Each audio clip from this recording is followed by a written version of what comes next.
Assalamualaikum warahmatullahi wabarakatuh. Selamat siang, salam sejahtera untuk kita semua. Shalom, Om Swastiastu, Namo Buddhaya, salam kebajikan. Yang kami hormati, Ketua DPP Ikatan Terapi Wicara Indonesia, Bapak Waspada STRKes.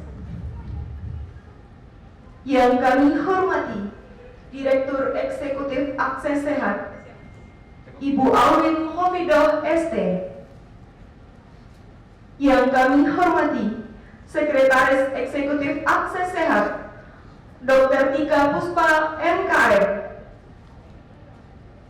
Dan yang kami hormati, serta yang kami banggakan, Bapak Ibu seluruh peserta Simposium Nasional yang berbahagia.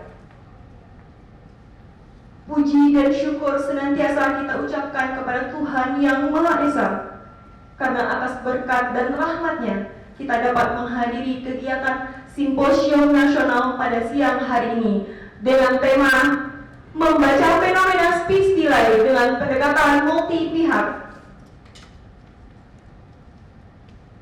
Sebelum acara dimulai, saya Viviana, pembawa acara pada siang hari ini, akan membacakan rundown acara. Yang pertama, menyanyikan lagu Indonesia Raya. Hadirin dimohon untuk berdiri.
Hadirin dimohon duduk kembali.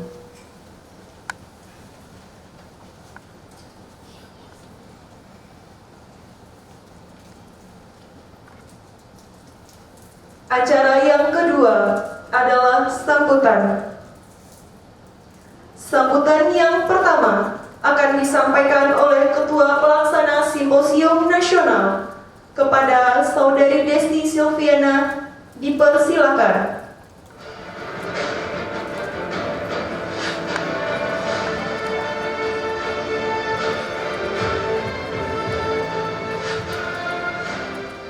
Baik, bismillahirrahmanirrahim. Assalamualaikum warahmatullahi wabarakatuh. Selamat siang semuanya. Kayaknya kok pada tegang ya. Ya, sebelumnya yang terhormat dan yang saya hormati Bapak DPP Ketua Ikatan Terapi Wicara Indonesia, Bapak Waspada, dan yang saya hormati Direktur Akses Sehat ya, Direktur Eksekutif Akses Sehat Ibu Alwin Hovidoh, dan Teman-teman semua, siapa ingat teman-teman ya, biar nggak pada kaku nih kayaknya. Teman-teman semua dan rekan-rekan semua yang sudah berkenan hadir dalam agenda pada siang hari ini. Saya ucapkan terima kasih sekali lagi karena di sini memang berbagai kalangan ya, ada dokter umum, dokter spesialis anak, psikolog anak, kemudian ada terapis wicara, ada juga dari fisioterapis dan lain sebagainya yang memang saya rasa acara ini memang penting seperti itu. Dan tentunya tujuan dari acara ini yaitu simposium nasional ya, simposium nasional membaca fenomena speech delay pendekatan multi pihak. Karena dari macam pihak gitu, tentunya dengan harapan kami yaitu kami mempertemukan para expert dan ahli yang konsen dalam bidangnya. Kenapa kami mengadakan agenda simposium ini atau focus group discussion ini? Karena ternyata dari Aksa Sehat ini memiliki data kontak orang tua yaitu sekitar 10.000 ya Bu Alun ya. 10.000 data kontak orang tua yang memiliki anaknya itu memiliki gejala speech delay seperti itu. Nah, ini kan menjadi keresahan kita bersama. Tentunya ada terapis loh yang mau hadiri acara ini. Ada dokter spesialis anak juga loh. Artinya kan yang memang menjadi memang menjadi keresahan gitu, keresahan masyarakat, keresahan para orang tua. Jadi harapannya dengan adanya simposium nasional ini kita bisa menemukan solusi bersama, merekomendasikan apa sih yang bisa ditangani dalam penanganannya itu seperti apa, solusinya seperti apa untuk pencegahan penanganannya terkait dengan speech delay itu. Itu kurang lebihnya dari agenda kita pada siang hari ini, dan nanti kita akan bagi menjadi beberapa klaster. Ada 2 klaster dan akan difasilitasi ya dengan fasilitator yang memang konsen dalam bidangnya. Baik, kurang lebih seperti itu gambaran acara kita pada hari ini dan besok. Sekali lagi saya ucapkan terima kasih untuk rekan-rekan yang memang sudah berkenan hadir jauh-jauh dari Surabaya, jauh-jauh dari Pontianak, ada yang dari Aceh juga untuk hadir di agenda kita pada hari ini dan besok. Mungkin itu yang bisa saya sampaikan, kurang lebihnya saya mohon maaf dan saya akhiri. Wassalamualaikum warahmatullahi wabarakatuh.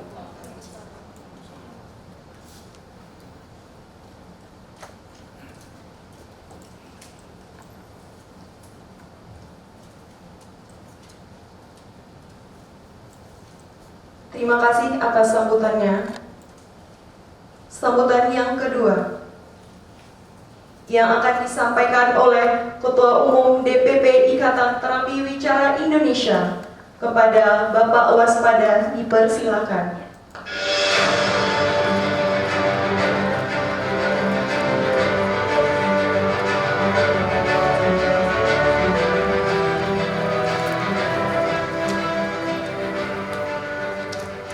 Terima kasih. Bismillahirrahmanirrahim. Assalamualaikum warahmatullahi wabarakatuh.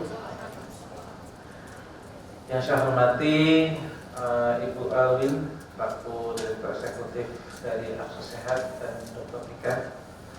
Yang saya hormati seluruh peserta simposium pada kesempatan siang hari ini. Pertama-tama, mari kita bersama-sama menjadikan puji syukur kehadirat Allah Subhanahu wa Ta'ala, yang mana pada kesempatan siang hari yang sangat bahagia dan dingin ya, karena Ramadan ini kita masih bisa berkumpul bersama-sama dalam fastabiqul khairat. Semua saya yakin yang datang ke sini bukan untuk ngobrol atau untuk jawab-jawab yang tidak bermutu, tapi akan membicarakan masalah yang sangat-sangat penting. Saya selaku pimpinan daripada sebuah organisasi profesi yang membawa sekitar 2.300 anggota di seluruh Indonesia dan kurang lebih di 24 provinsi, ya, Ikatan Terapis Wicara Indonesia mengucapkan banyak-banyak terima kasih atas inisiasi daripada rekan-rekan di Aksa Sehat. di mana ini sebuah titik poin yang sangat luar biasa, menjadi sebuah kolaborasi, bagian dari kolaborasi yang cukup positif. Mudah-mudahan saya berharap tidak hanya di hari ini kita bicara fenomena di Speed. Kalau dibicarakan hanya satu hari, saya pikir baru dapat berapa lah ininya, karena tentunya setelah kita tahu terus mau ngapain sih? Kalau tahu ya sudah tahu aja ya, itu sayang. Kalau udah tahu nggak ada action lebih lanjut dengan tindakan-tindakan yang lebih berkualitas sesuai dengan sasaran yang akan kita tangani bersama. Dan kolaborasi ini akan menjadi sebuah momen yang sangat luar biasa, apalagi kalau ini bisa berskala nasional, bukan hanya di Jakarta, tapi nanti ada di perwakilan provinsi, bahkan mungkin di kabupaten. Ya, nanti dalam slide kita akan sedikit sampaikan kenapa begitu penting sih hari ini dibahas.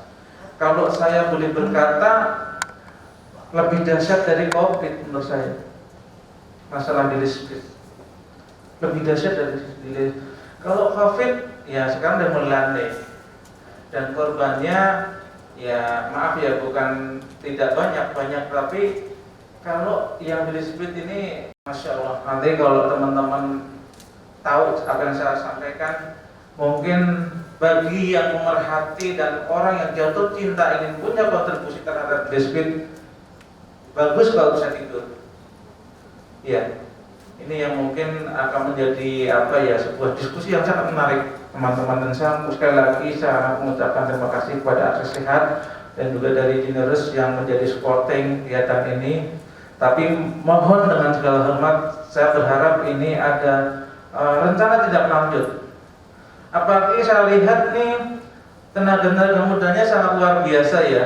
Saya termasuk generasi yang udah agak ya di atas lah ya, tapi saya lihat dari generasi muda ini sangat-sangat potensi sekali menjadi agen perubahan ya, agen perubahan untuk positif ya, dalam artian bagaimana kita punya andil sekecil apapun, punya akses untuk memberikan kepada bangsa kita. Itu mungkin yang bisa saya sampaikan. Nanti akan kita tindak lanjuti dengan sharing tentang speed yang kami pahami. Terima kasih. Billahi taufiq wal hidayah. Assalamualaikum warahmatullahi wabarakatuh.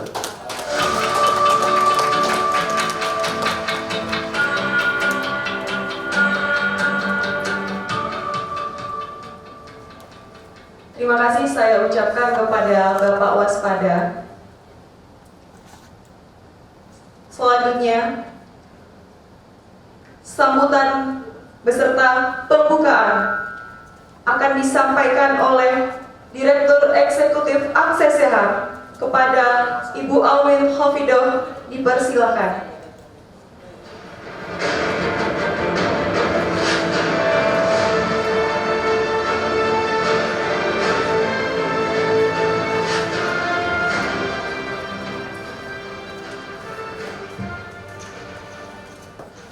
Bismillahirrahmanirrahim. Assalamualaikum warahmatullahi wabarakatuh.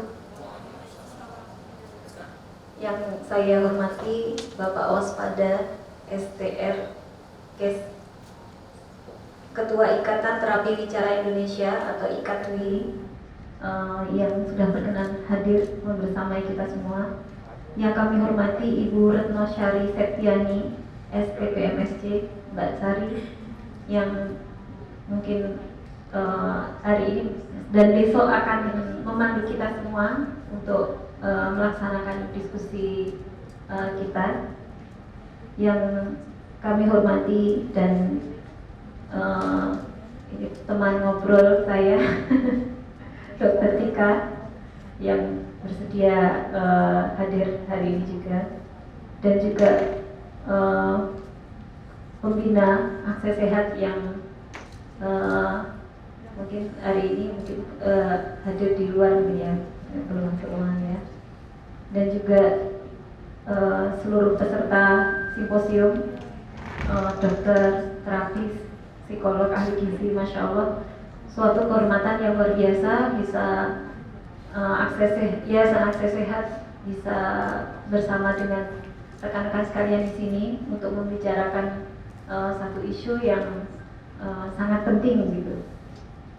Alhamdulillah acara simposium Speech Delay ini bisa terlaksana. Terima kasih khususnya untuk panitia yang mungkin 2 minggu terakhir ya, siang dan malam bekerja untuk terselenggaranya acara ini. Teman-teman luar biasa. Yayasan Akses Sehat Indonesia, mungkin saya perkenalkan ya, kami perkenalkan. Yayasan Akses Indonesia itu lahir di masa pandemi ini, Bu, gitu ya Bapak. Kita lahir di tengah masyarakat Indonesia yang sedang, ya bukan hanya Indonesia ya, dunia ya, kita melawan pandemi COVID-19 yang ini mau nggak mau merubah tatanan kehidupan kita. Ya, salah satunya adalah teknologi informasi ya. Kalau dulu kita nasihatin anak supaya jangan deket-deket gadget gitu, apalagi usia 2 tahun ke bawah itu kan nggak boleh sama sekali ketemu gadget.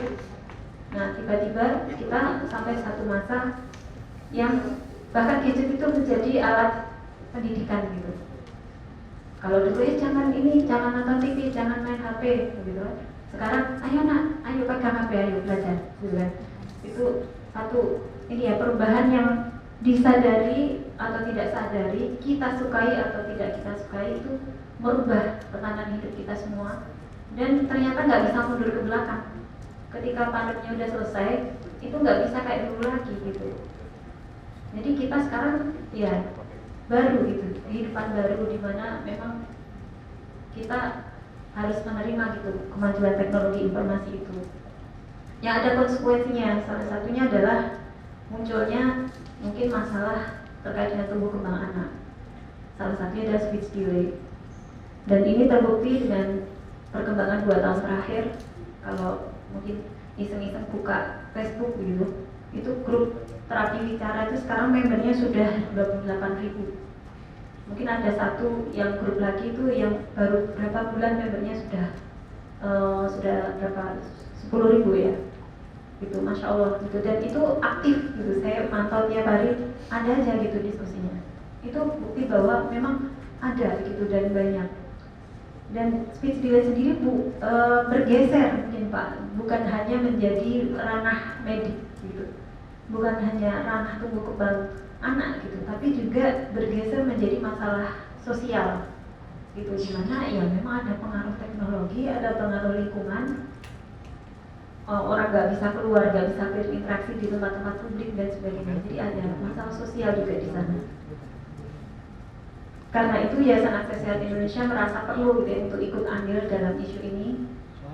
Dan mudah-mudahan dari majelis ini, dari simposium ini besok bisa kita menghasilkan sesuatu yang bisa bermanfaat untuk kemajuan bangsa dan negara kita, dan bisa menyebar ilmunya untuk para orang tua dan juga rekan-rekan seprofesi kita, dan bisa berkembang menjadi lebih baik. Demikian kami sampaikan dengan mengucapkan Bismillahirrahmanirrahim. Acara Simposium Nasional Membaca Fenomena Speech Delay Pendekatan Multi Pihak saya nyatakan dibuka. Demikian, selamat berdiskusi. Wassalamualaikum warahmatullahi wabarakatuh.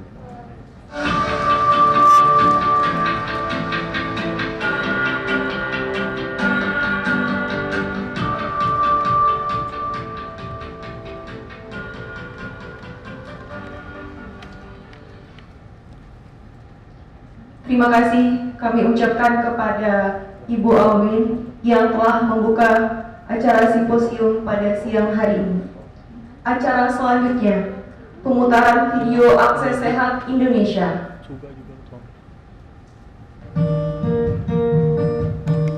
Yayasan Akses Sehat Indonesia adalah organisasi nirlaba yang melakukan upaya-upaya advokasi untuk mengatasi permasalahan kesehatan masyarakat, berupaya mendorong kegiatan dan memberdayakan organisasi kemasyarakatan dalam upaya promotif dan preventif dalam kesehatan masyarakat, serta mendukung kegiatan penelitian dan publikasi ilmiah.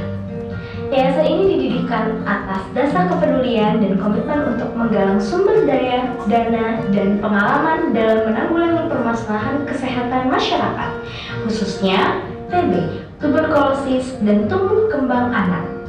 Akses Sehat berfokus membangun upaya kemitraan dalam peningkatan kemampuan dan peran relawan, kader kesehatan, serta organisasi kemasyarakatan. Dengan visi menjadi lembaga yang membantu kemudahan akses kesehatan bagi seluruh warga dan misi membangun upaya-upaya advokasi untuk mengatasi permasalahan kesehatan masyarakat, membangun jejaring stakeholder dalam bidang kesehatan untuk mendukung peningkatan aksesibilitas layanan kesehatan masyarakat, mendorong kegiatan upaya promotif dan preventif kesehatan masyarakat oleh relawan, kader kesehatan dan organisasi kemasyarakatan, menggalang sumber daya dan dana untuk kebutuhan upaya peningkatan derajat kesehatan masyarakat, mendukung pemberdayaan dan peningkatan kapasitas organisasi kemasyarakatan dalam upaya promotif dan preventif kesehatan masyarakat Indonesia, serta mendukung kegiatan penelitian dan publikasi ilmiah dalam bidang kesehatan masyarakat.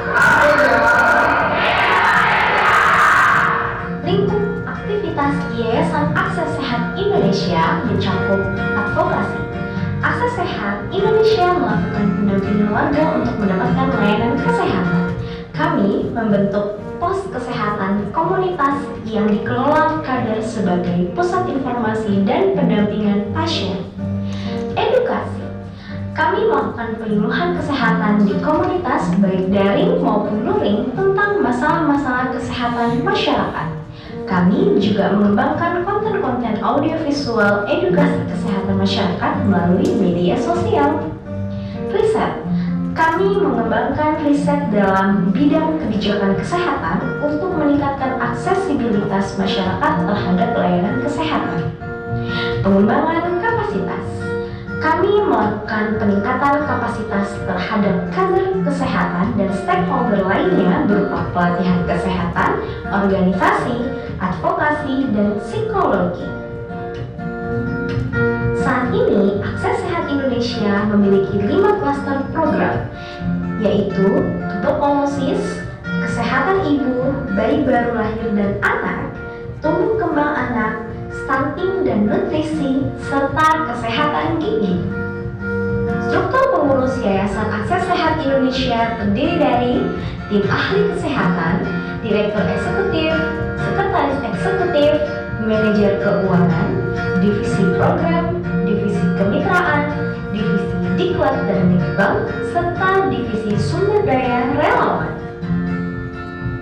Yayasan Akses Sehat Indonesia juga membangun kerjasama dengan mitra Kementerian Kesehatan, Global Fund, STPI, Penangulu, serta Geneos Indonesia.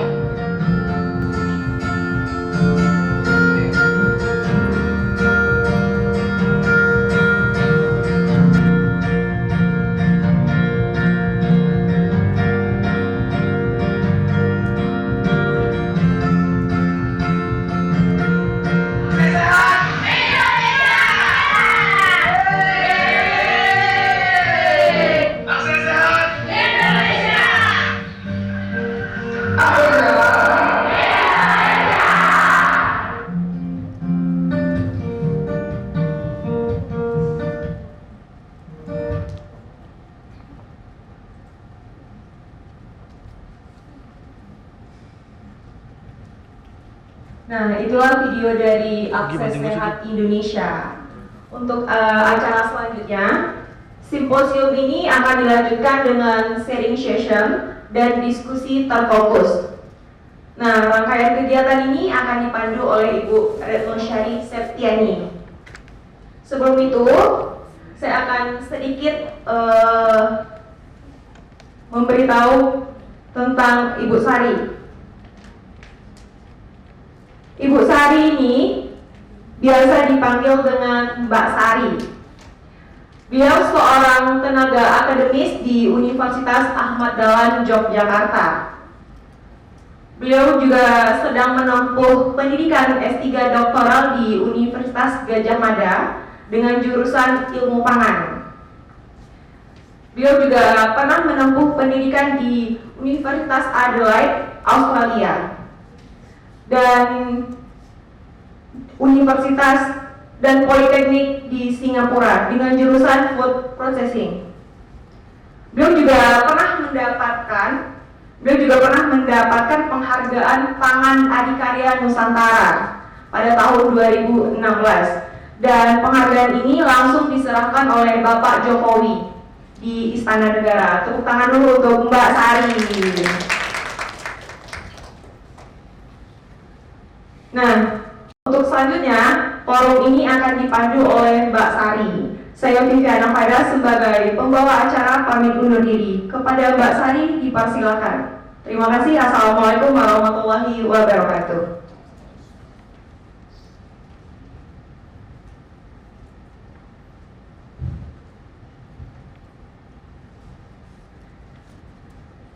Oke, saya berdiri dulu ya, mohon izin. Bismillahirrahmanirrahim. Assalamualaikum warahmatullahi wabarakatuh. Selamat siang Bapak Ibu semua, Mbak dan Mas. Apa kabar hari ini? Ini walaupun sudah siang harus tetap semangat ya.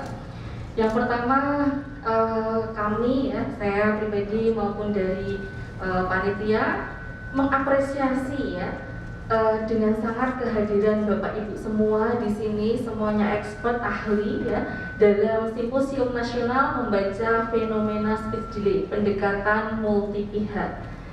Sebelumnya kami ucapkan terima kasih kepada Akses Sehat Indonesia, yang terhormat Ibu Alwin Hafidhoh ST dan juga Ibu Dr. Gigi Tika dari Akses Sehat, yang terhormat Bapak Waspada, Sarjana Terapan Kesehatan yang sudah memiliki pengalaman di bidang terapi wicara ini lebih dari 20 tahun ya, yang nantinya akan menjadi seri session narasumber kita pada siang hari ini.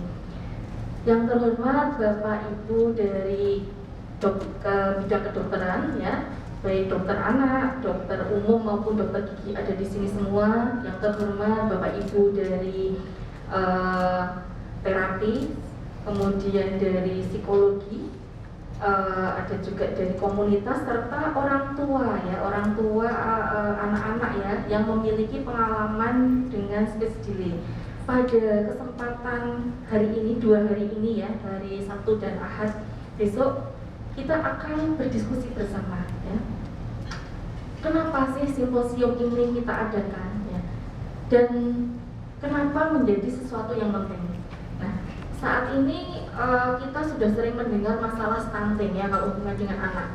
Ketika stunting ini sudah menjadi permasalahan nasional dan sudah banyak para pihak, bahkan pemerintah yang sudah care, kemudian penanganan solusinya seperti apa itu mungkin sudah ada. Nah, kasus speech delay ini sesuatu sebetulnya bukan hal yang baru ya. Pasti sudah ada dari dulu, tetapi mungkin baru muncul di permukaan. Seberapa pentingkah sih sebetulnya pengatasan speech delay ini? Mungkin belum terlalu banyak pihak ya yang mungkin peduli, ataupun seberapa penting sih gitu ya daripada permasalahan yang lain. Tetapi dari Akses Sehat menginisiasi ya forum ini ya, yang harapannya dari kita yang ada di sini muncullah ya perjuangan kita untuk memberikan kontribusi ya dalam permasalahan speech delay khususnya di Indonesia. Karena masalah anak gitu ya, anak bukan hanya menjadi aset keluarga, aset orang tua, tetapi anak menjadi aset bangsa.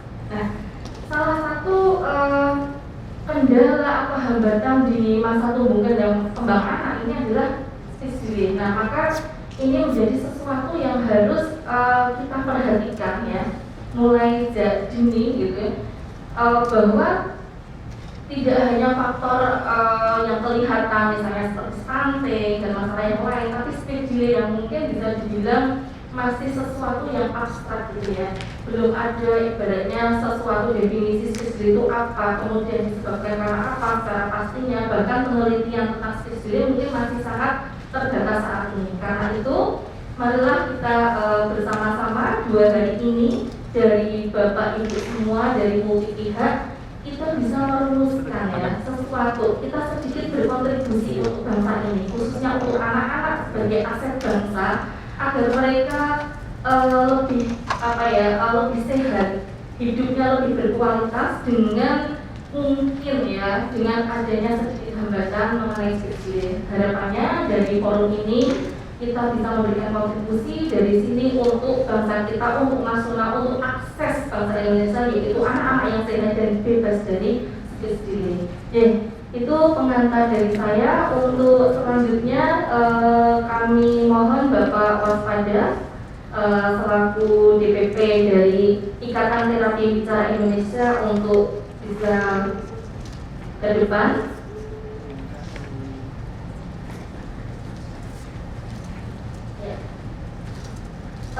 Sebelum kita mulai ya perbincangan gitu ya Pak ya. Jadi ini tuh simposium nasional gitu ya, tapi jangan terlalu tegang-tegang ya Pak ya. Jadi kita santai gitu ya, tapi serius gitu ya. Karena yang kita bahas ini sebetulnya bukan masalah yang sepele gitu ya, tapi membutuhkan kontribusi dari banyak pihak.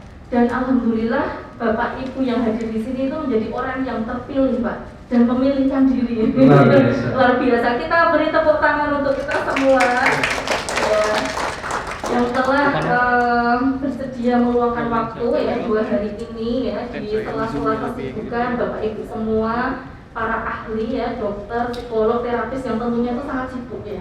Nah, tapi alhamdulillah beliau-beliau ini masih meluangkan waktu, pemikiran ya, kontribusi sumbangsih ya, bahkan mungkin materi juga gitu ya. Dan alhamdulillah difasilitasi oleh Akses Sehat. Harapannya aksi kita hari ini menjadi sesuatu yang nyata gitu ya ke depan, dan ada tindak lanjutnya. Amin. Ya. Sebelumnya saya bacakan dulu ini Bapak Waspada. Wah, ini sebetulnya kita sama-sama masih jadi mahasiswa nih. Ya, jadi beliau ini adalah ketua dari DPP Ikatan Terapi Bicara Indonesia. Nama lengkap Waspada ya. Jadi selalu waspada. Insyaallah. Ya. Waspada STR, Sarjana Terapan Kesehatan, sudah lebih dari 20 tahun ya berkecimpung di dunia terapi wicara ya, menjadi PNS ya di Poliklinik THT RSUPN Dr. Cipto Mangunkusumo, kemudian juga menjadi koordinator terapis di Klinik MH Tamrin, kemudian pernah juga di Klinik Pelangi Kasih Pontianak, kemudian di Klinik Rahmi Yogyakarta gitu ya. Dan ternyata luar biasa sekali concern beliau di terapi wicara ini gitu ya, dan sampai saat ini pun juga masih belajar menjadi mahasiswa. Menjadi mahasiswa di program Pascasarjana Universitas Muhammadiyah Prof. Uhamka. Mohon dukungan dan doanya. Ya, semoga nanti sudah lagi menjadi doktor ahli terapis bicara. Ya, untuk selanjutnya kita beri kesempatan kepada Bapak Waspada yang kita berbincang bersama. Mungkin nanti kita ada juga sesi tanya jawab ya. Siap. Kalau bisa jawab tapi ya. Ya. Kalau nggak saya ini ya, cari. Ya. Oke Pak Waspada, ini merupakan suatu fenomena nasional ya, karena ya sudah dulu gitu ya. Cuma mungkin orang tua ataupun ini belum terlalu care gitu ya, seberapa penting sih sebetulnya, atau space delay itu sesuatu yang perlu diatasi nggak sih gitu ya, ataukah hanya sesuatu yang normal-normal saja gitu? Iya, betul. Mohon izin Bapak Ibu yang saya hormati dan saya banggakan, jauh-jauh hari sebelum teman-teman di Akses Sehat mengangkat, karena saya lihatnya baru hari ini diangkat,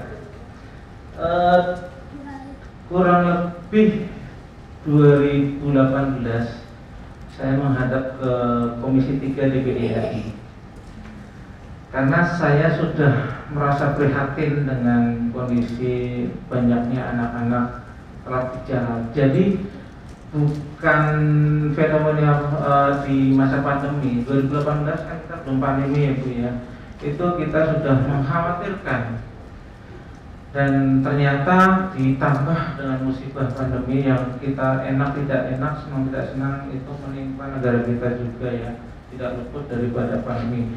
Dan ternyata ini memperburuk keadaan.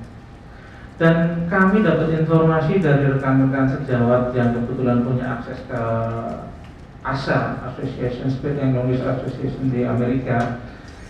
Mereka mengadakan sebuah riset di masa setelah pandemi 2021-2022 ini, dan ternyata hasilnya sangat mengejutkan bahwa kemunduran terapi wicara dulu itu di fase usia 1,5 tahun Ibu, itu kriteria mereka, tapi sekarang dimundurkan jadi 2 tahun baru dikatakan terlambat.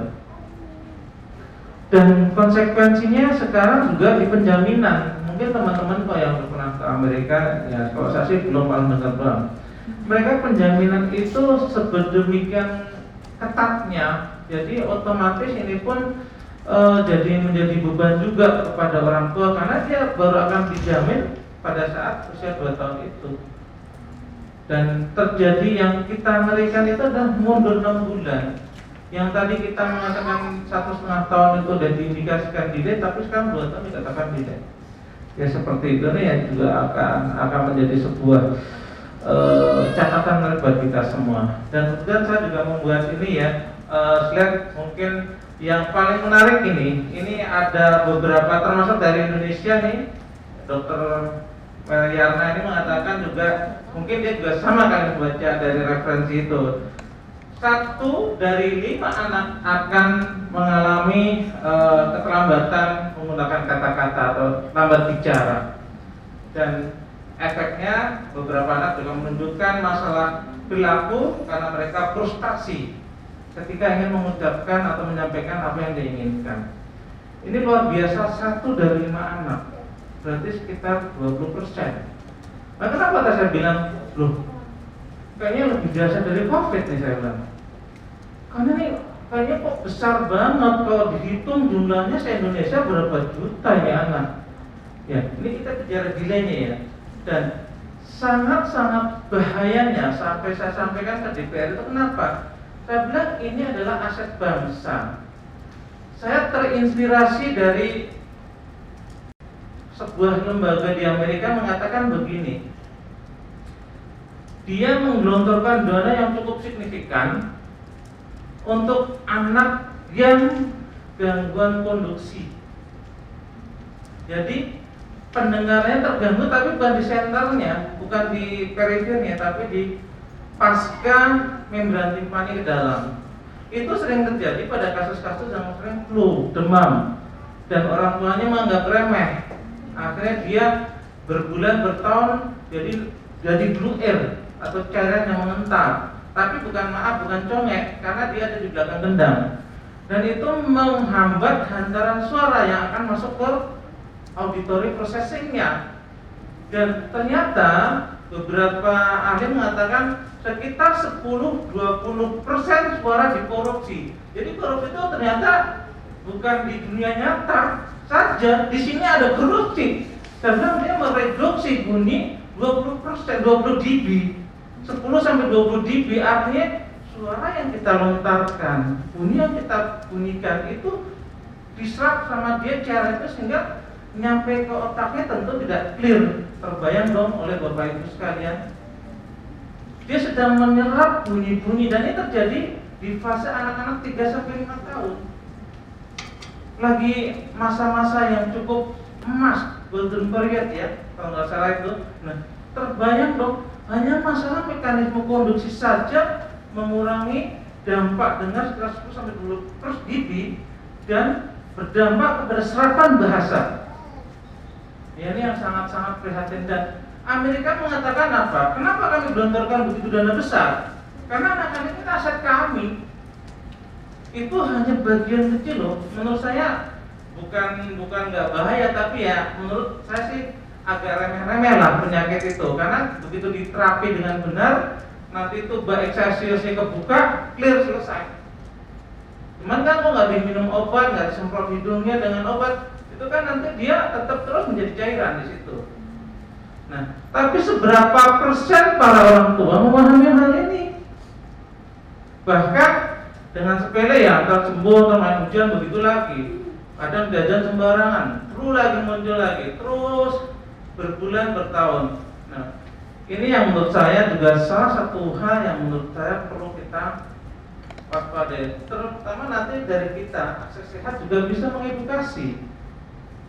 Dan memang sebenarnya kalau secara, ini kita bicara teknologi ya teman-teman ya, Bapak Ibu. Ada sekarang semacam center mikroskopik yang bisa dikoneksikan ke HP. Itu kan tidak ada tindakan invasif menurut saya sebesar sini. Itu bisa dibeli kalau nggak salah nggak sampai 200 ribuan. Programnya dicolok ke sini, itu kita bisa colok teropong sini, nanti gambarnya di sini. Karakteristik dari anak yang ada masalah problem gangguan konduksi, biasanya dia akan nampak keruh. Yang betul kan membran timpani bening seperti kaca. Nah, begitu kita lihat pancarannya butak atau keruh, itu terindikasi. Sederhana toh? Dan saya pikir ini nggak mahal dan bisa kok. Saya pikir orang ayahnya di ngerokok bisa berbungkus-bungkus, kita nggak bisa ya Bu ya? Kayaknya bisa ya Bu ya? Seharusnya Pak. Cuma masalahnya itu care apa enggak gitu. Dan mau apa enggak kan? Iya betul gitu. Yang perlu kita waspadai bersama. Jadi ada akses yang saya pikir dengan kemajuan teknologi kita ambil positifnya, jangan hanya yang negatif main gadget saja. Ya.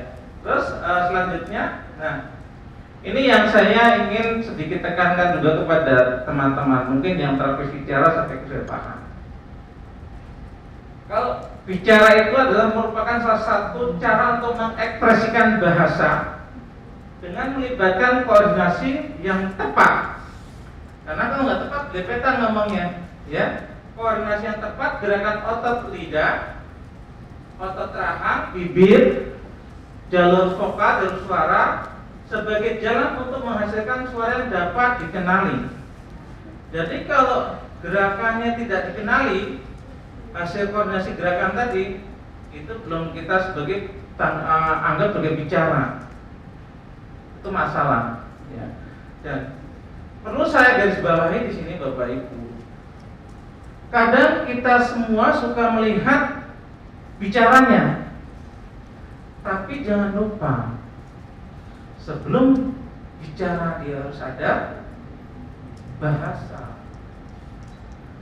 Jadi kadang saya suka, mohon maaf nih teman-teman sejauh profesi dokter, kadang didiagnosa delay speed, katanya dia delay language, karena bahasanya tidak ada. Bagaimana untuk ngomong, konsep bahasa nggak ada. Seperti itu. Jadi gerakan ini yang harus kita lihat sebagai bicara. Kemudian kalau bahasa adalah seperangkat aturan bersama. Jadi bahasa itu harus kesepakatan. Bahasa Sunda, Jawa, apalagi Batak, Ambon, kampung atau lokal itu sepakat, ya.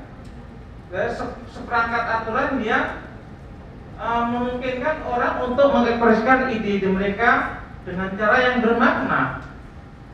Bahasa dapat digunakan, diungkapkan secara lisan, dengan verbal, dengan tulisan. Jadi kita kadang kita nulis mesen apa pakai WA atau mungkin GoFood gitu kan. Terus atau dengan tanda atau simbol, atau membuat gerakan-gerakan yang lain seperti mata berkedip. Kadang kalau kita ini kan sama teman, nah itu kan bahasa juga, ya kita pakai bahasa. So, gerakan mulut dengan berbicara. Jadi antara bahasa dan bicara adalah saudara yang sangat dekat, tapi berbeda. Ya, jadi contoh kalau umpamanya bahasa, makan saya mau. Nah ini kan tatanan bahasa saya nggak benar, tapi saya bicara benar nggak? Benar kan saya bicaranya, tapi tatanan afek bahasanya nggak benar. Jadi saya gangguan bahasa, gangguan bicara. Jadi udah mulai ini ya, Bapak Ibu, paham apa malah bingung apa ngantuk? Paham lah. Menarik ya Pak ya. Nah mungkin juga jadi ini saya ngomong, wah ini kalau bahasa sama speech ya, itu kalau misalnya seorang anak gitu ya muncul di bapaknya bahasa A, ibunya bahasa B gitu ya, mungkin neneknya bahasa C. Nah ini menjadi sesuatu yang menarik ya, karena kan anak jadi menyerap, loh ini kok perintahnya begini, yang ini begini, yang begini. Nah ini mungkin bisa menjadi fenomena yang menarik ya. Bagus sekali. Bu ini Bu Sari memancing sesuatu yang agak sulit buat saya, tapi saya coba menjawab. Jadi gini jadi Bapak Ibu ya, kalau bagaimana dalam satu keluarga ada bahasa 2 atau 3, bilingual atau trilingual, memang akan sedikit menyulitkan dan menghambat perkembangan bayi itu sendiri. Tetapi anak itu ini lagi luar biasa loh, jangan dianggap remeh. Yang menurut yang kami tahu komitmennya, sama bundanya dia bahasa Jawi, terus sama abinya bahasa Arab, sama mbahnya karena orang Batak ngomong bahasa Batak. Harus konsisten. Jangan nanti uminya abinya ngomong Jawa juga ke dia, padahal ibunya yang biasa ngomong Jawa. Karena nanti tatanannya akan bingung. Dan yang kedua, dalam kalimat-kalimat yang digunakan, umpamanya open pintu, nah ini kan nggak benar, memang ada bahasa Indonesia gitu, ya. Nah, jadi penggunaan penggabungan kata bahasanya harus punya keseriusan, bukan tidak boleh, harus strukturnya harus sesuai dengan kaidah masing-masing bahasanya itu.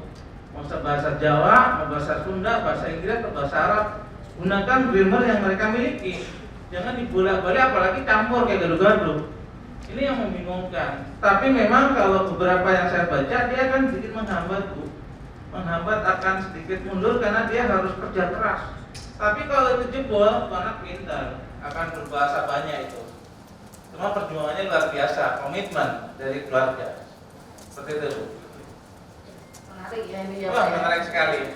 Oke, lanjut Pak. Ya, silakan. Slide-nya masih ada? Ya.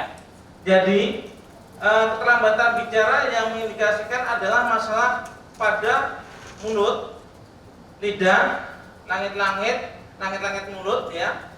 Dalam kondisi yang disebut ankloglosia atau tongkai atau tali lidah pendek.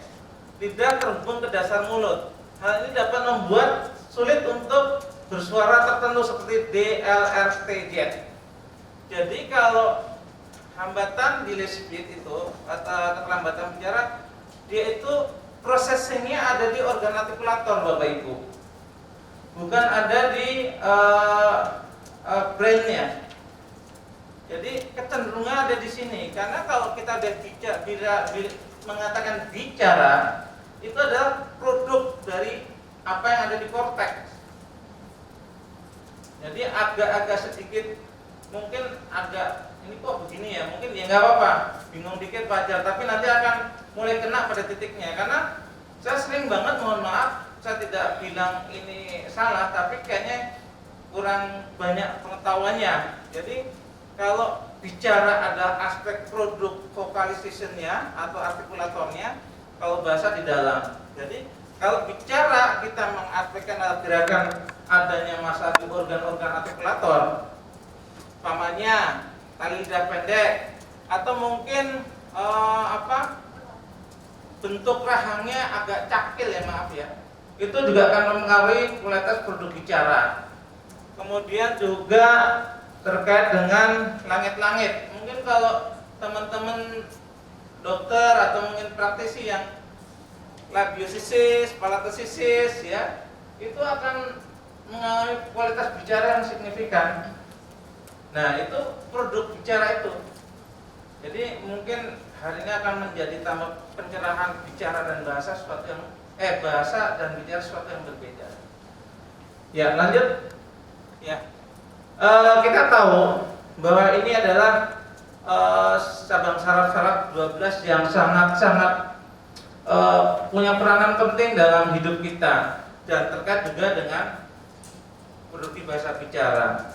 Karena menurut saya bahasa bicara itu sesuatu yang kompleks sekali, prosesnya kompleks sekali. Nah, nanti coba kita sedikit ambil terkait dengan peran masing-masing kontribusinya terhadap produksi bahasa bicara kita. Ya, nah ini contoh level 1 ya, olfaktorius ya, ini untuk sensorik hidung ya, penciuman. Bapak Ibu, rekan-rekan yang saya banggakan, nih Bu Sari sedang masak goreng ikan asin. Ayahnya ada di luar. Kalau indera sensorik penciumannya bagus, nggak usah ngomong pun dia langsung, oh Bunda lagi goreng ikan asin, lapar banget. Artinya dia processing sensorik berjalan dengan baik. Artinya saya mau katakan bahwa indera sensorik itu sebagai serapan bahasa untuk dikirim ke dalam otak. Atau lagi mampet nih, maaf, ada yang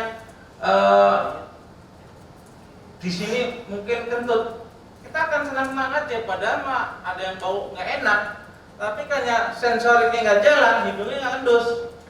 Nah, kalau yang sehat coba, siapa nih? Nah, langsung protes. Jadi ini juga perannya sangat besar terkait dengan bahasa dan juga emosi. Kalau bau wangi, aduh enak, seger banget nih. Coba hidungnya mampet, udah pakai parfum yang jutaan, kagak ngendus apa-apa. Ya, sensoriknya nggak berjalan. Artinya saya ingin tekankan bahwa olfaktori ini sangat penting. Makanya pada saat anak masih kecil harus sering distimulasi, bau-bauan juga, ya. Jangan monoton aja, dikenalkan main di dapur, nyium apa, bau ini kenalkan. Itu masuk sensori dan bahasa masuk situ sebelum nanti dia bicara. Nah, kemudian sensori apa lagi? Mata. Tentu sensorik mata akan melabeling suatu bentuk atau objek. Jadi mohon maaf kalau ada saudara kita yang kurang penglihatannya, walaupun bisa ngomong, kita suruh gambar gajah akan lain teman-teman. Bapak Ibu, mungkin gajahnya cuma lingkaran tok gitu loh, tidak pernah terpapar visualnya. Jadi sensorik mata sebagai kontribusi pembentukan objek, dia akan direkam oleh kita, otak kita sebagai codingan visual. Oh, kalau gajah badannya besar, belalainya panjang, ekornya kecil, kupingnya lebar. Maaf, kalau mata kita tutup, mana dapat sensor itu. Jadi artinya sensor mata juga begitu penting kita rangsang dari awal untuk memperkenalkan berbagai bentuk, warna dan lain-lain seperti itu. Menarik ya Bu ya? Ya menarik. Nah ini kalau selama pengalaman lebih dari 20 tahun ini Pak, Ya. kira-kira paling banyak ini Bapak menemui permasalahan yang di bagian mana yang menyebabkan seorang anak diantarkan untuk diterapi begitu? Iya. Ada beberapa kasus yang kita seringkan karena saya di THT ya. Itu adalah di sensorik auditory ya. Sensorik Ini auditory. ya nomor 8 ya. Oke. Jadi kebayang dong Bapak Ibu. Makanya kalau teman-teman saya lihat Haji Bolot, agak senewan kan ngomong apa nyambung kemana? Karena sensori auditorinya tidak mengirimkan sinyal dengan baik. Jadi kalau kasus yang cukup, dan ini sangat tinggi loh di Indonesia, kasus hearing impairment. Makanya kami kemarin itu baru saja merancang sebuah draft Permenkes tentang layanan terintegrasi tuli kongenital bersama Perhimpunan Dokter Spesialis THT Indonesia, Perhimpunan Audiologi Indonesia, IKATPI, dan di dalamnya juga ada beberapa klaster spesialis THT terbidang hearing, otologi, dan neurotologi. Itu juga cukup banyak. Dan juga kasus-kasus yang gangguan motorik. Bapak Ibu mungkin pernah lihat anak-anak yang cerebral palsy, ya itu juga cukup banyak ya, karena memang kalau nggak lemes, kaku ya, spastik, itu juga akan controlling daripada bicaranya sangat susah Bu. Seperti itu. Anak-anak istimewa. Ya, betul. Oke, selain itu Pak, dari auditori itu mungkin ada yang lain gitu yang biasa. Ya, yang biasa ini biasanya ada beberapa kasus yang ini ada telah di langit-langit juga ada beberapa kasus yang kita temukan, maka dia harus ada rekonstruksi bedah plastik sebelum kita lakukan intervensi terapi. Ya nanti ada latihan penanganan medis dulu ya. Ya, penanganan medis untuk karena kalau dia labiosis tanpa dioperasi itu katupannya tidak akan maksimal dan nanti produksi bicaranya akan kurang bagus. Itu hanya labiosis, belum yang palatosisis ya, karena dia akan resonatornya akan cenderung massa semua. Makanya biasanya untuk meyakinkan itu ada yang namanya alat ukur namanya nasometer. Nah, nasometer ini untuk memastikan tingkat derajat presentasi seberapa kebocoran bunyi bicara yang nasa yang harus benar-benar nasa. Seperti itu. Kira-kira pasien ya, tentunya ini banyaknya kita ke anak-anak ya Pak. Nah ini orang tua itu merasa sadar gitu ya untuk kemudian anaknya di terapi bicara itu kebanyakan pada usia berapa ini anak-anak datang ke terapi bicara? Ini saya secara acak ya masih sangat sulit menentukan kesadaran karena begini, ini fenomena bukan sebuah karangan tapi nyata. Ada ada seorang ibu membawa anaknya ke tempat kami, umurnya sudah mendekati 4 berjalan ke 5. Waktu itu kalau nggak salah tinggal daerah Jakarta, tidak jauh dari pusat kota ya artinya, dan segala rupa ada di sini.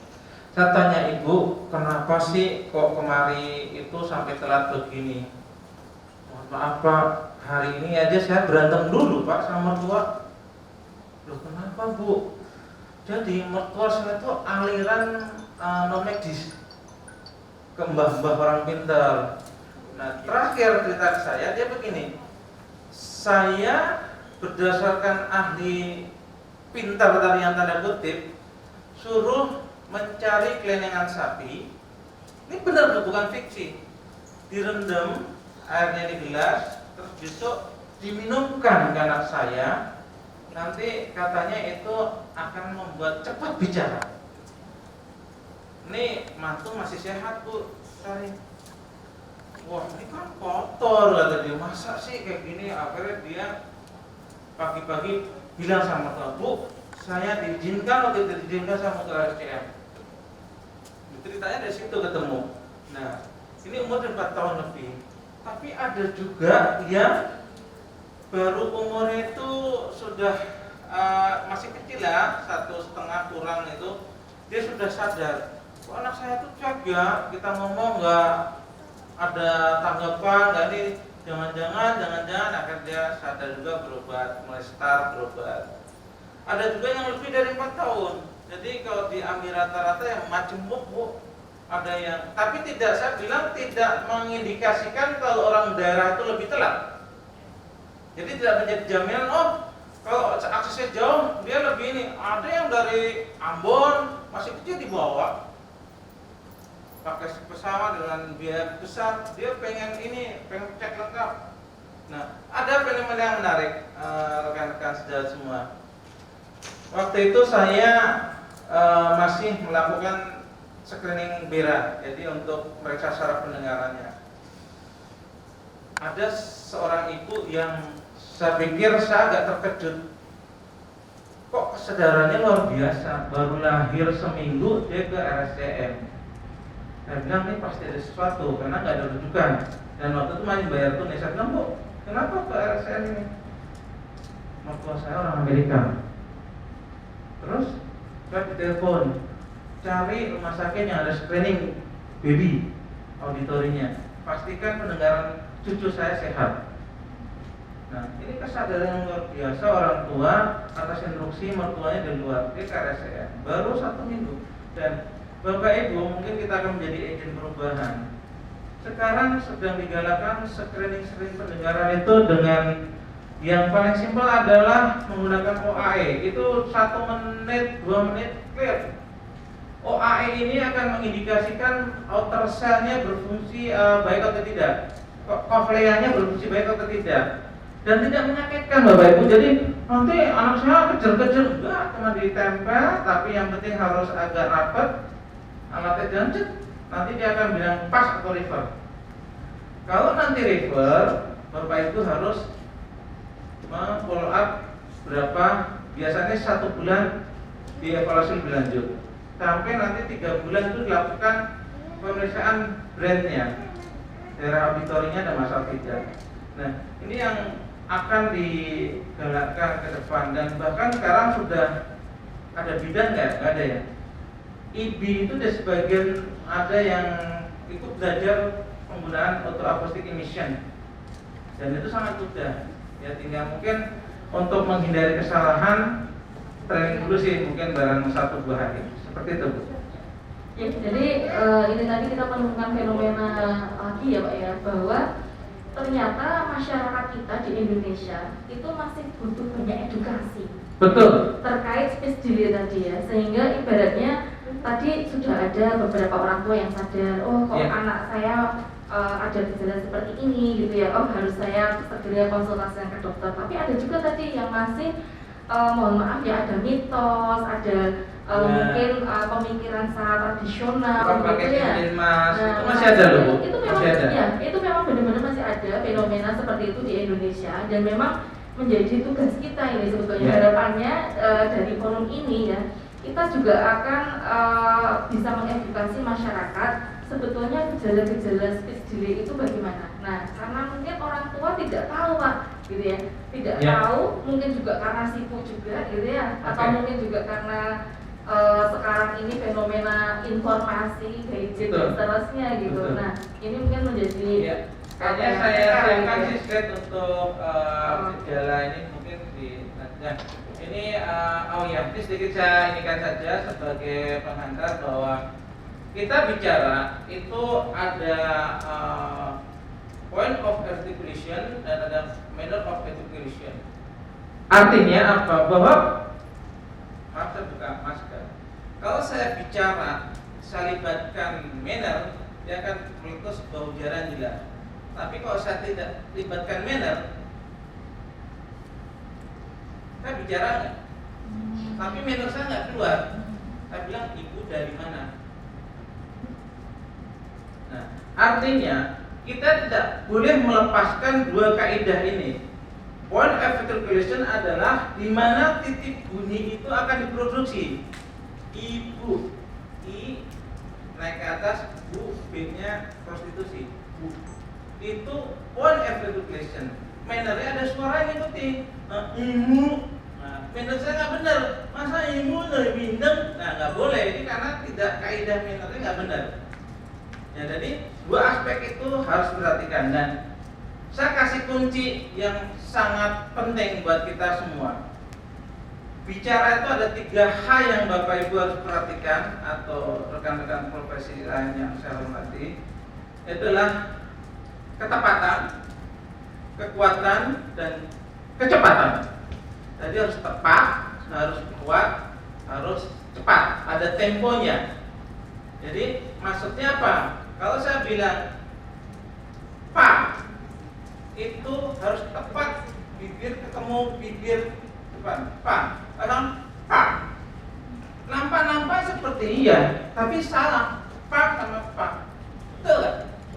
Nah, yang Pak ini salah. Point of articulation tidak memenuhi syarat. Walaupun seolah-olah Bapak Ibu terdengar Pak kok Pak, terdengar Papa, betul?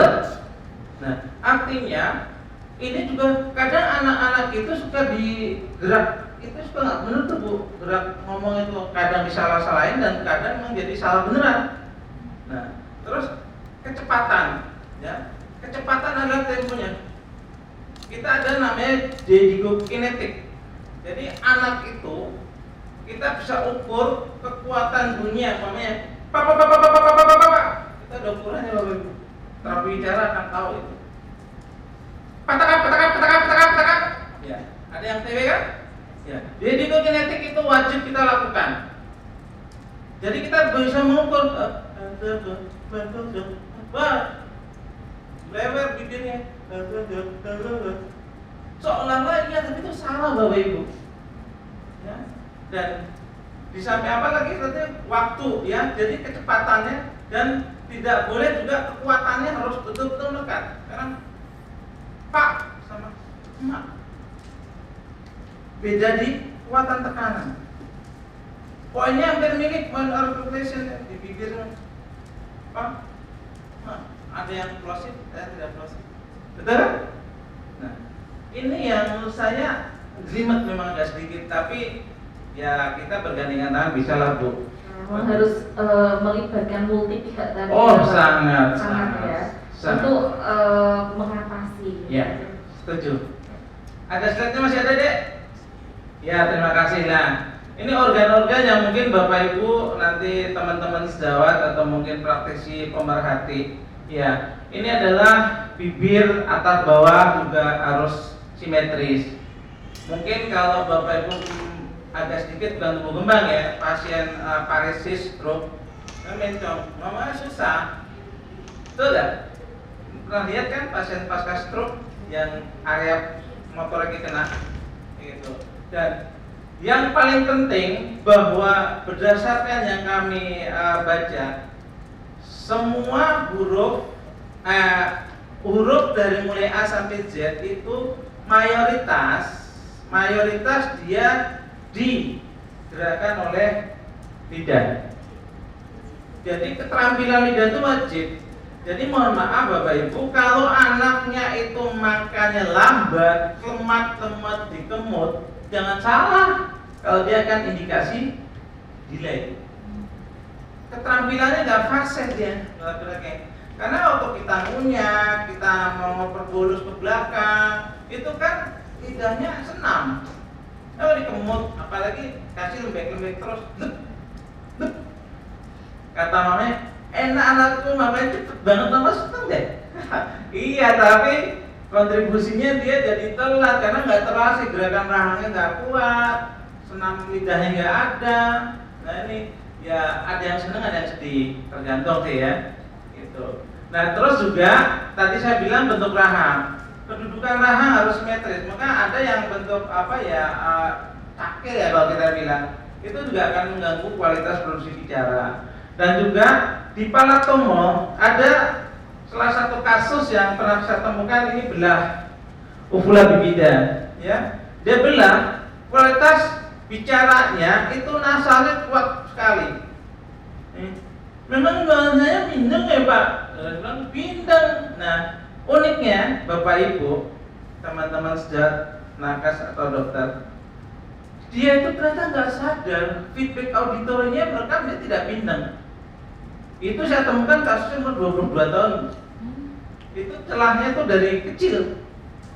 Dia pas ngehnya bagaimana saya lakukan. Saya bilang, namanya saya ingat karena itu kenangan saya yang bukan kenangan indah, tapi maksudnya kenangan yang sangat positif sebagai profesi terapi. Saya rekam, Mbak Jirma, saya rekam ya suara Anda. Rekam.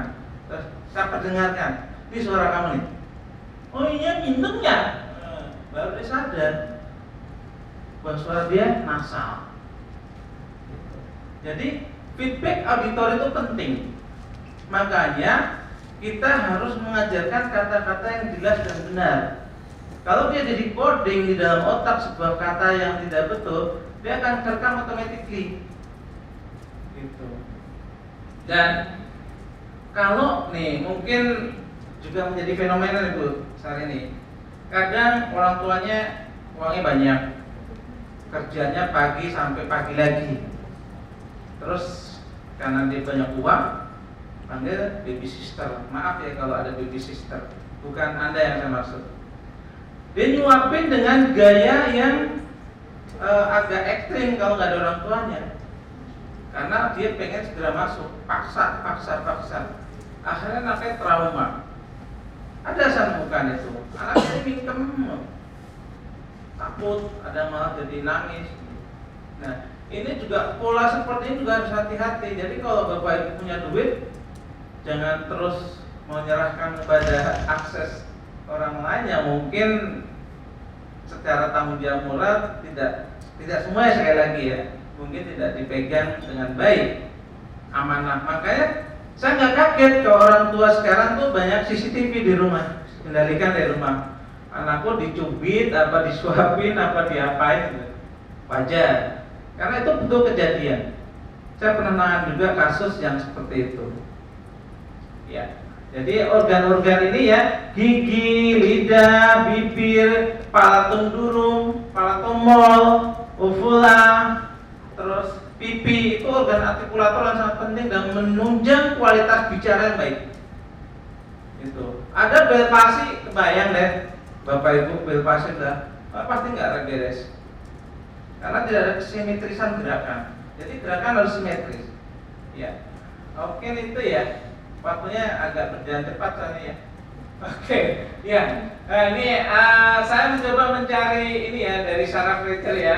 Ini agak tidak tua-tua amat lah. Oktober 2021. Sarah bilang ada 5 tanda yang diperhatikan.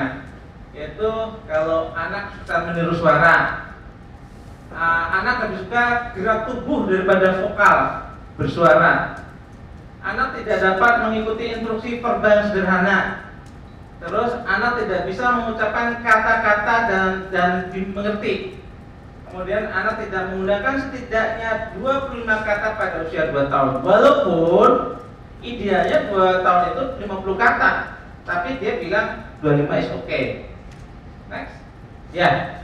Nah, ini syarat dia berdiri bilang, anak kesulitan meniru suara. Anak yang berusia 18 bulan atau lebih harus dapat meniru suara.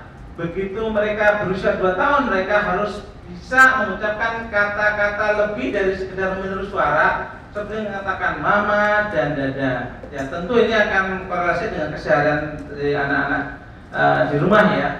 Jadi udah jelas bisa meniru mama, papa, dada, atau mungkin mbah kalau orang Jawa bilang eyang gitu, seperti itu. Dia harus bisa meniru. Dan kalau saya tidak salah, 18 tahun ini namanya true speech, di mana dia sudah bisa berbicara dan bisa dimaknai, ya, true speech. Walaupun nanti di bawahnya ada babling, ekolali, ada jargon. Next. Nah, anak lebih suka gerak tubuh daripada vokalisasi. Nah, gerak tubuh atau gerak tangan pada indikasi sebenarnya itu lumrah dalam kehidupan sehari-hari, tetapi pada proses tumbuh kembang dia tidak boleh dominan. Karena kadang kita di forum pun ini juga. Ini kan kita menyampaikan, tapi kita bukan tidak ada masalah bicara, kita lagi jaga momen masalah ini. Jangan bisik, kadang kan kita nggak enak kan. Seperti itu, ya. Jadi kalau ada anak yang indikasinya terlalu banyak geraknya daripada verbalnya, itu tanda Bapak Ibu nanti bisa sampaikan bahwa harus sesuai dengan nama saya, waspada. Iya, betul kan? Iya. Warning ya. Iya, warning. Iya, masih ada Mas? Nah, anak tidak dapat mengikuti instruksi verbal yang sederhana. Pada usia 2 tahun, balita harus dapat memahami dan mengikuti petunjuk sederhana seperti kita tolong ambilkan bola. Saya pikir ini momen yang sangat mudah juga bagi kita untuk mengevaluasi. Jadi ada kata-kata sederhana dia bisa, itu indikasi kalau kurang bisa indikasi ada delay ya. Next. Anak tidak bisa mengucapkan kata-kata tidak dimengerti ya. Jadi kalau anak tidak bisa mengucapkan kata-kata dan tidak dimengerti, nah ini pada usia 3 tahun mereka harus bisa memahami 75%. Nah, jadi ada ini Bapak Ibu standarnya. Jadi anak bicara itu kalau masih di bawah 2 tahun itu seingat saya ada di slide juga itu sekitar 25%. Dan nanti kalau udah 2 tahun ke atas itu ada 50 sampai 75 dan sampai 100%. Kalau nggak salah saya ingat si Carol Bowen itu yang speech patologi dari Australia pernah kita datangkan dulu ke Jakarta, dia mengatakan dia juga riset standarnya 3 tahun itu harus clear, semua produk bunyi bicara harus sudah terproduksi dengan sempurna seperti itu. Next. Ya, ini anak tidak menggunakan setidaknya tadi disampaikan ya 25 kata walaupun idealnya sebenarnya 50 kata. Berikutnya. Ya, lanjut. Nah, dampak yang mungkin terjadi dengan anak yang mulai keterlambatan bicara adalah kehidupan pribadi tentu. Jadi kasihan nanti dirinya sendiri, kadang dia nggak berani mengekspresikan, terus dia ya problem komunikasi interpersonal dengan lingkungan sosial dan juga akademiknya nanti itu yang kita mengerjakan. Kenapa sih? Karena anak yang mengalami hambatan bicara, jangan-jangan dia ada masalah bahasa. Dan kita tahu semua bahwa bahasa adalah jendela informasi yang harus kita serap untuk mendapatkan perkembangan ilmu atau kaidah bahasa lebih luas lagi, lebih kompleks lagi. Kalau terjadi hambatan, tentu serapan bahasa terganggu. Begitu serapan bahasa terganggu, tentu mengekspresikan bicara akan terganggu. Jadi sekali lagi saya tekankan pada kesempatan yang hari ini, kita tidak bisa mengatakan gangguan bicara sebelum kita juga melihat bahasanya. Ya, jadi bahasa harus perlu diakses dulu. Karena ibaratnya begini, saya sering cerita begini. Ilustrasi saja. Kalau bahasa itu saya anggap sebagai uang kita di bank. Kalau bicara itu kita ngedebit, ngambil. Ke ATM kita itu bicara karena kita narik untuk keluar. Tapi kalau bahasa itu kita mengisi bahwa uang 10 miliar itu saya anggap itu sebagai investasi bahasa. Jadi dia serapannya. Kita punya serapan berapa?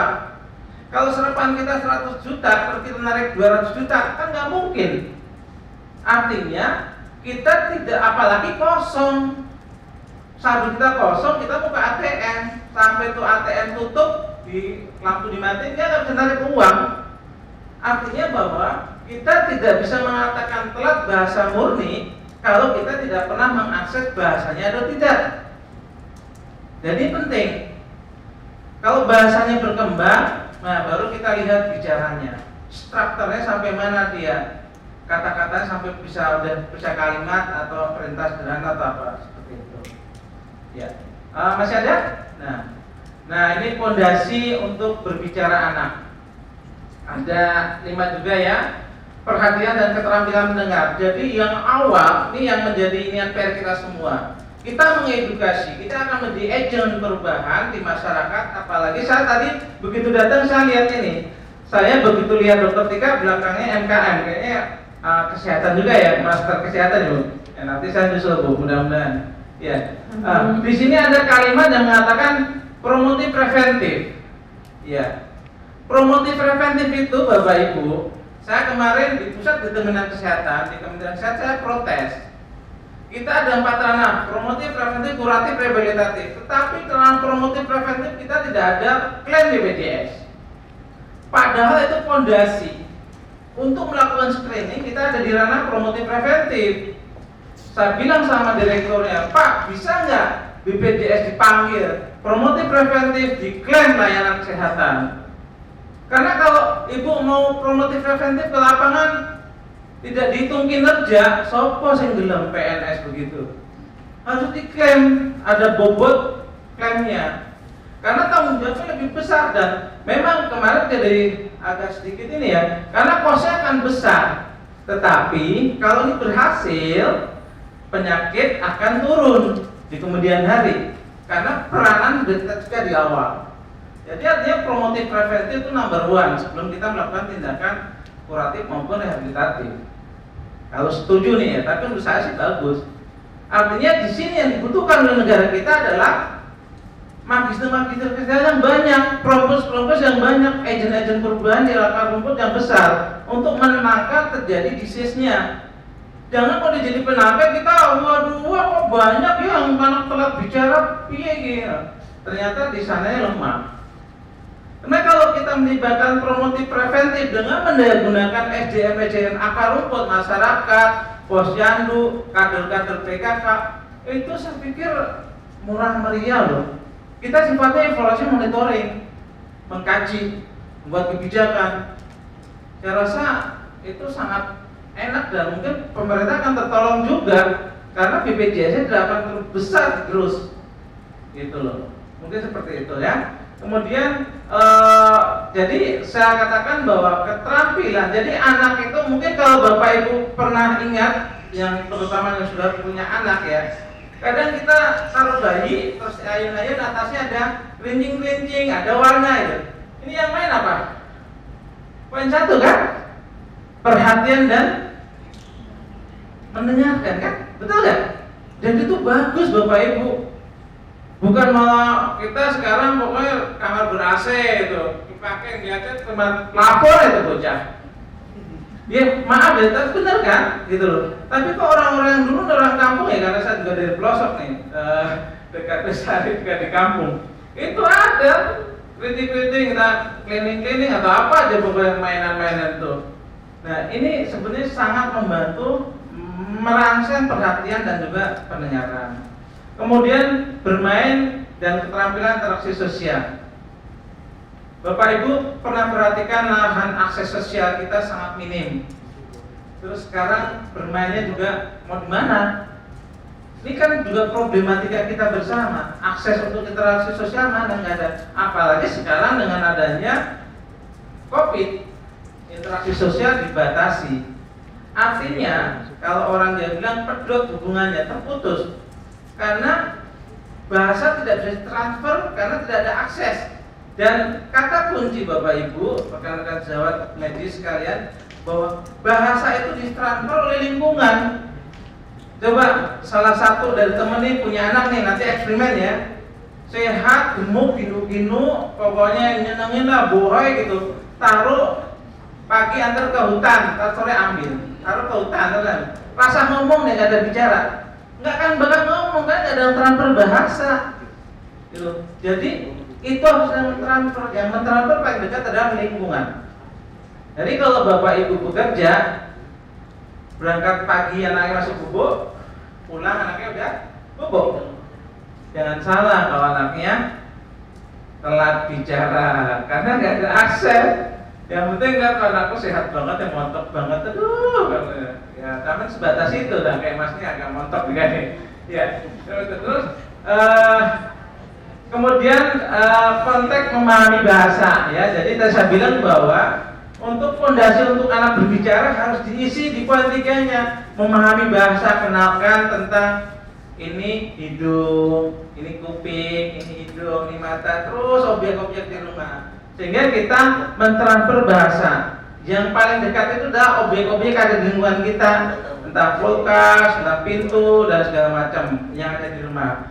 Kemudian bahasa ekspresif, anak itu diajar menggunakan. Pada awal-awal bicara anak kadang-kadang bilang uu atau bilang ucu atau bilang mimi, itu is okay. Tapi Bapak Ibu tidak boleh mengikuti, betul nggak?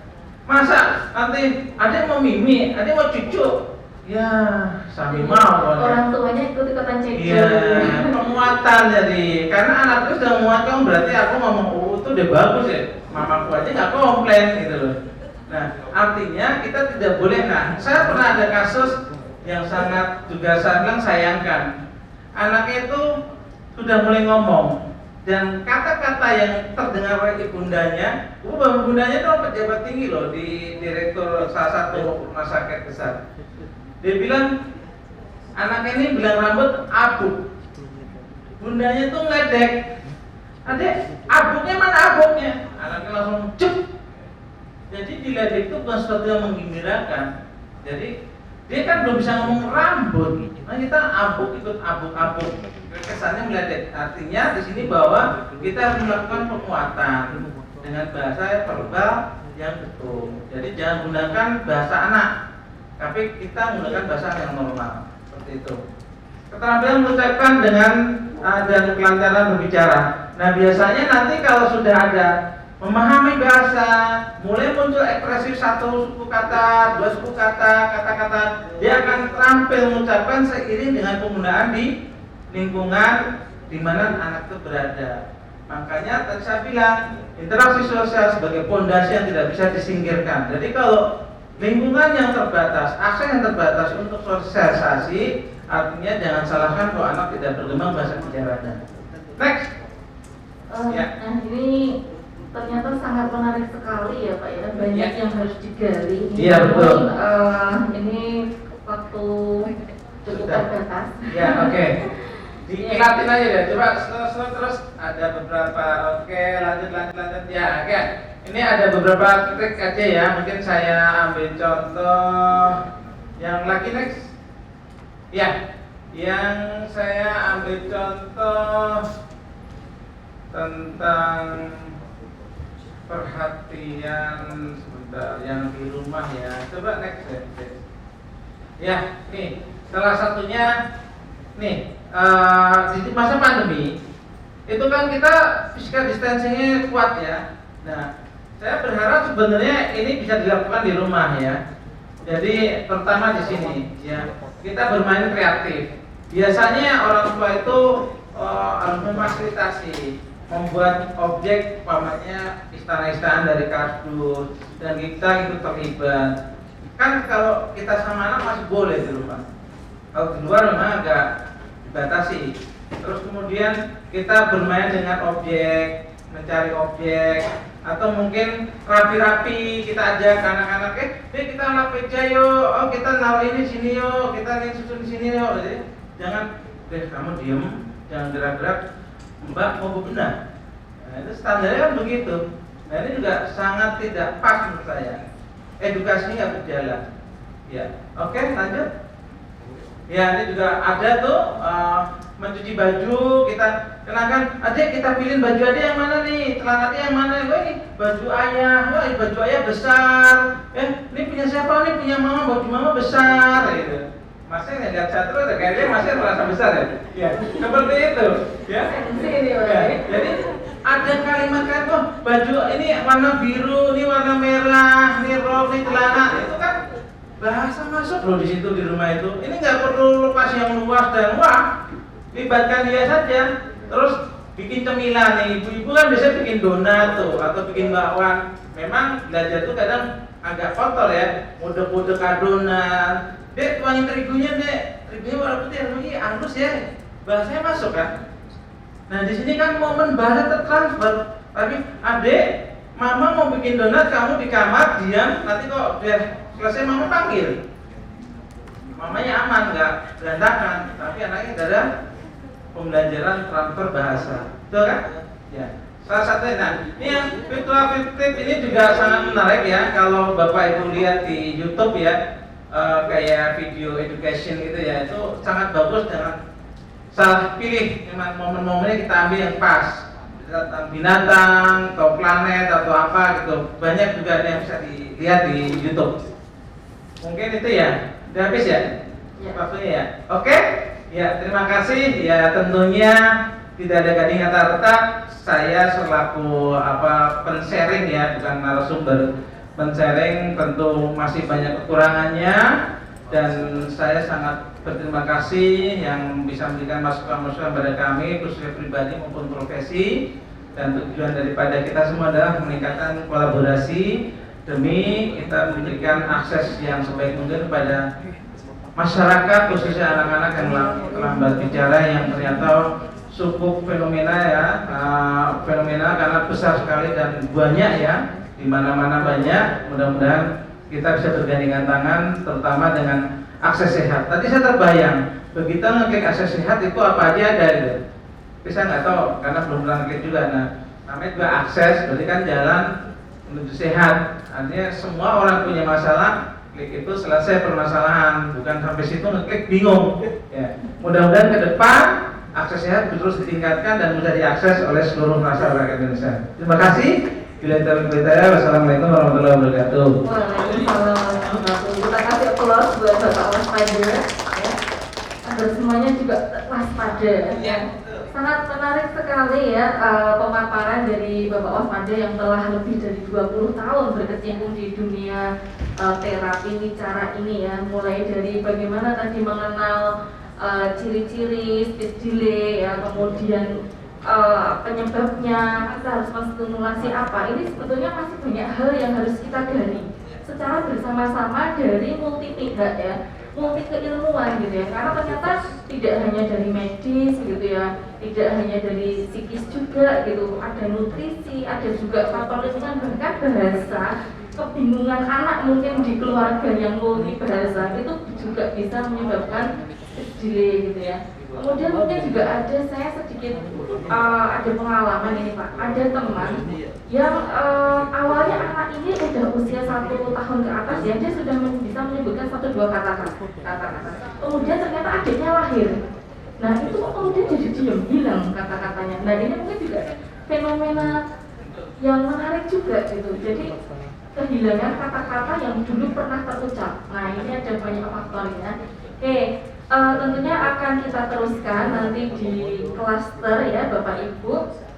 Semua nanti kita akan bagi menjadi 2 klaster. Untuk klaster 1 nanti akan berada di ruangan ini dengan para ahli, yaitu dari Bapak Ibu dokter, ahli gizi dari komunitas. Nanti akan kita lanjutkan untuk sharing session di ruangan ini. Kemudian untuk di klaster 2 nanti ada Bapak Ibu dan rekan dari terapis, psikolog, komunitas, juga orang tua anak ya yang mengalami atau memiliki pengalaman speech delay. Kita akan berkumpul nanti jam 14. Nah, sebelumnya ini sorry. Jam 16 ya, jam 16 ya. Ini kita akan istirahat coffee break dari jam 15.30. Kita kembali lagi ke sini jam 16. Sebelum kita tutup ini kita akan foto bersama ya untuk dokumentasi dan menyatakan komitmen kita dalam acara ini. Dan besok pagi Bapak Ibu dimohon juga untuk kesediaannya tetap hadir ya di pleno. Kemudian nanti di akhir pleno kita akan bersama-sama menandatangani piagam komitmen kepedulian kita, kolaborasi kita untuk mengatasi speech delay di Indonesia, mulai dari hal yang kecil, mulai dari sini kita curahkan ya perhatian dan kontribusi untuk negara kita. Ya, terima kasih. Mungkin untuk sharing session ini kita tutup. Mohon nanti bisa dikondisikan untuk panitia foto bersama. Terima kasih. Assalamualaikum warahmatullahi wabarakatuh.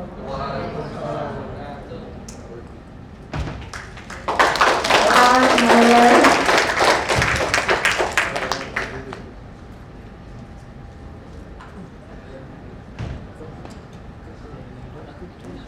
Apa sih makanan Beneros? Satu-satunya nutrisi otak anak yang terdiri dari bahan alami asli Indonesia. Diramu. Kepada Bapak Ibu peserta, setelah ini kita akan mengadakan foto bersama. Mohon untuk bersiap-siap. Kepada panitia mohon dikondisikan.